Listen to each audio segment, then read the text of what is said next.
documentary, and it's right. They weren't, no one cared about them, and then they went overseas, and then when they came back, they were hot shit. Yeah.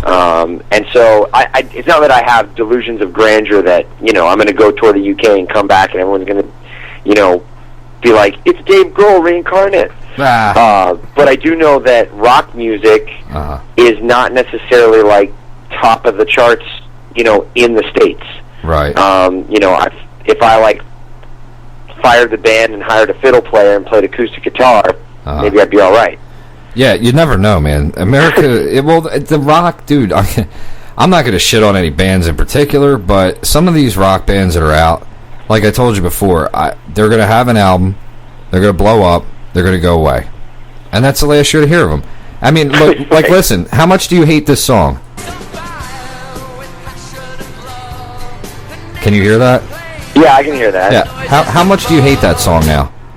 I mean, I can't really say that I hate it because I did cover it and it's on my latest EP. I saw it. I saw it. But I mean, like, look, these guys, I don't know other than that. I think they had one other song out at the time. And it made, like, they have a budget. Like, what happened? I mean, they have a budget because of your movie. Right. It's well, crazy. I know, and it's funny because I tried to get a song on the soundtrack of every single American Pie. Jeez. And the producers and the directors would always say yes, and then the music supervisor would always, like, cock block me. Oh, my God. And then, so then on this one, I was like, you know what, I'm going to play the Rap Party. Yeah. And I, at home, on my date, like some time off, I recorded the cover of Laid because I was like, okay, if they keep saying yes, they keep saying like the no to my songs, maybe it's just because my sound isn't right for the American Pie, soundtracks. So I'll cover a song that I know for sure will be on the soundtrack, and then they'll just maybe use my version. So I decided to play the Rap Party, and in the live show was when the directors and the producers were like, oh my God, it's amazing. Right. They'd all heard my records before, but it wasn't until they saw me live that they got into it. So that's when they told me they wanted one for as opposed to me asking, they told me they wanted one for the soundtrack, and then they chose an original one. Nice. Yeah, because I'm not mad at that. No, a lot of your albums, like the acoustic one, Without Warning, the acoustic, I like those tracks, and I could sit here, I'll probably watch American Reunion later, and probably pick out 3 songs that could probably go right into that. Right on. Yeah, I mean, the acoustic it sounds great. Yeah, basically what I did with that is the second album is the acoustic version of the first. Right. Because they did a lot of acoustic shows, and people would be like, well, I love the acoustic show, but you're out your CDs with the band. And then the other sort of idea behind it was I didn't want anyone to think that I was hiding behind all the great players on the first record. So I re-recorded essentially the first record, but just me and a guitar. No backing tracks, no overdubs. Damn. Just, my guitar and me. That was it. Well, what's Heroes Are Human? I don't know the date on that. When was that out? We released that June 1st, 2010. Because that seems like more of a harder album. Like more harder rock. Oh, you think that one's hard? Listen to the self-titled EP that we released in March of this year. Well, can you give it to me? Yeah. I don't even see that on here. Where is it? Where are you looking right now? I'm on Tin Band. Oh, you're on the website. Right. Yeah, I've been waiting for my web designer to add that one on there, but it's on iTunes, or you know what? If you want to just download the track that's in the soundtrack, it's a song called My Generation. If you go to facebook.com/Gibson Guitar, right, they've got a free download of My Generation there. Oh, okay. Cool. I love it. They're one of my big supporting sponsors for the last 5 years. So that's the funny thing. I can't get a record deal, but I can get guitars from Gibson. Now that's fucked up. Gibson's huge. Look at right behind me. What's that? Gibson. That's a nice Gibson. That's all I play is Gibson. I've tried Fender, I've tried Charvel, I've tried Jackson. I'm sorry, but I like Gibson. No, Gibsons are amazing, man. That's what my closet is filled with. I don't have a closet full of them, but I got a couple. What's wrong with Fender? Is it the sound? No, you don't like? Fender is good, but it's got a different tone to it, and depending on how you play, it depends on the kind of music that you play. Right. I'll be honest. I mean, for like, I'm a big fan of John Mayer, especially his album Continuum. Right. He plays a Fender. For his sound, it makes sense. You know, I mean, Hendrix played a Fender. Yeah. For his style and his abilities, it made sense. For what I do, the Gibson sound has just a meatier, crunchier tone. It's not as like, it doesn't kind of cut through. You want to hear, the solos of Hendrix. So if he was playing that on a Gibson, it wouldn't cut through the same way. He'd probably tweak it to make it work. Yeah, dude, yeah. I'm sure he probably would. Yeah. Right. Eddie Van Halen's another one. I think his first guitar was a Fender, that Frankenstein, that thing he made. That striped beast. I don't think that was a Fender, was it? It was... it was a kind of a Friender. A Friender. Yeah, because it's Frankenstein. Yeah, right. I mean, and that guy's just amazing, too. I'm glad he's still alive, because Stevie Ray Vaughan, dead. Hendrix, dead. You got Steve Vai and Satriani, but Slash, dude. Slash is amazing. I know they're doing a Guns N' Roses tribute concert tonight at the Viper Room in L.A. And they the Viper Room called. They're like, "Do you want to play anything?" I was like, "Dude, I'm not touching Slash guitar parts with a 10-foot pole." And they're like, "Well, Slash might come for the last song, and would you want to play, Rocket Queen?" I was like, if Slash is on the stage, I'll come and play rhythm guitar underneath Slash, yes. Oh, my God. Dude, what the fuck am I doing in Jersey? Oh, it's L.A. Damn L.A. it, is man. a good place. He was actually at one of our shows at the Viper Room, because he hangs out there sometimes. Right. And the Heroes Are Human band, those guys that are on that record, so that's who I was playing with at the time, because like I said, it's kind of a revolving door of who is in the band at any given time. Man. And so we finished the show, and my lead guitarist goes to the bathroom, and as he's walking toward the bathroom, he gets like a nudge, on his shoulder. And this guy goes, "Hey, man, I really liked, your playing. You guys got his killer tone." And he looks up, and it's Slash. Oh. I would just pee my pants. I wouldn't even make it to the bathroom. I'd probably piss again after I went. Compliment from him. I think my lead guitarist quit shortly thereafter because he's like, "You can't top that moment. I'm out." Damn. Yeah, might as well stop before anything bad happens. Wow. That's amazing, man.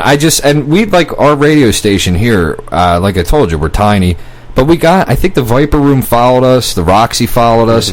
I didn't. We don't. And we didn't ask. No, I didn't go after those people. It just happened. I woke up one day and the Viper Room follows you. The Roxy follows you. I'm like, really? And I guess it's all right. It's cool. It's pretty good.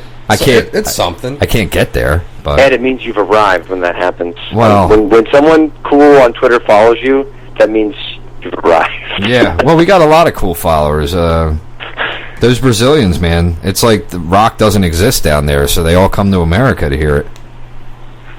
Fair enough. Yeah, I don't know. When you go overseas, dude, I think you're gonna blow it up. Well, that's the thing is, so that rock, like the kind of rock music that I play, is actually really popular in the UK right now. So that's one of the main reasons I went there to do some promo for American Reunion. They were flying us around to different countries and stuff. Nice. And so I went to the UK, and they had to fly us in early because of the time change and when flights were available. So I had the weekend off. And so at the last minute, I started hitting up bands that I had friends that were friends with on Facebook, and I was like, dude, I got to get on a show. I want to play a show. So I jumped on this show at the last minute, and it was a sold-out show at this venue called The Garage. The Garage. The Garage. The Garage. Let's go to the Garage. And there was like 600 people there, and they let me jump on the show at the last minute. And afterward, the promoter for the night was like, dude, you got a great sound. You were great. Let's do a tour in the fall. Nice. And he's like, can you bring the whole band over? I'm like, well, that's pretty expensive. It's $1,000 a plane ticket. Well, plus all your shit. Yeah, I'm just saying, just to get 4 dudes to the UK, it's $4,000, and we haven't even bought a work permit, gotten a car, filled up the car with gas, have a place to stay, eat food. Now let me ask you this, and this isn't being a dick, but a lot of people have probably asked you. You were Kevin Myers. How come you can't get that? How come you can't get there? Like, does anybody ever come off like that and be like, "Well"? Oh yeah, some people got kind of like offended, a little that way. I mean, TMZ wrote me after I started the Kickstarter campaign, and they were like, "Oh, my boss wants to know why, after being in one of the most successful films of the year, you're asking for money on Kickstarter." Right. And the basic answer is, I got kids to feed. I don't have a record label behind me. Record labels pay for tour support. Right. And I'm following in the footsteps of James Franco, David Lynch, Bret Easton Ellis, Amanda Palmer.